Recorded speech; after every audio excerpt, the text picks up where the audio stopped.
طارق مسعود۔ بسم اللہ الرحمن الرحیم۔ شاہ نواز صاحب انڈیا سے پوچھتے ہیں، کہتے ہیں جی مجھے قطرے کی پرابلم ہے، جیسا آپ نے بتایا تھا میں ہر نماز کے لیے الگ وضو کرتا ہوں،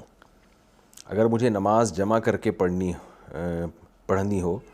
تو کیا میں ظہر کے وضو سے عصر کی نماز پڑھ سکتا ہوں؟ ظہر کو ظہر کے ٹائم میں اور عصر کی نماز عصر کے ٹائم میں پڑھوں گا، کیونکہ آفس میں ٹائم نہیں ملتا۔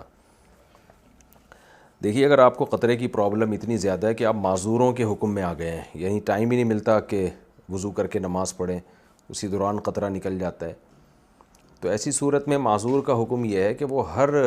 دفعہ جب بھی نماز کا ٹائم داخل ہوگا تو الگ وضو کرے گا وہ۔ تو اگر آپ نے دو نمازوں کو جمع کیا اس طور پر کہ ظہر بالکل اینڈ میں لے گئے اور عصر کو بالکل اسٹارٹنگ میں لے آئے، تو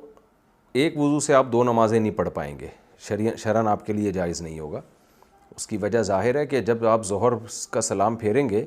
تو جیسے ہی عصر کا وقت داخل ہوگا تو آپ چونکہ معذور ہیں تو آپ کو عصر کے لیے دوبارہ وضو کرنا پڑے گا، تو اس لیے ایک ہی وضو سے پھر آپ دو نمازیں نہیں پڑھ سکیں گے۔ اور اگر اس درجے کی معذوری نہیں ہے آپ کی، بلکہ آپ ظہر کا وضو کر کے ظہر پڑھتے ہیں اور فوراً عصر کا ٹائم داخل ہوتا ہے اور آپ کا وضو نہیں ٹوٹتا، قطرہ وطرہ نہیں نکلتا، تو پھر آپ اسی وضو سے عصر پڑھ لیں۔ تو اس طرح سے پھر دو نمازیں آپ اس معذوری میں، یعنی اس عذر میں اکٹھی کر سکتے ہیں آپ۔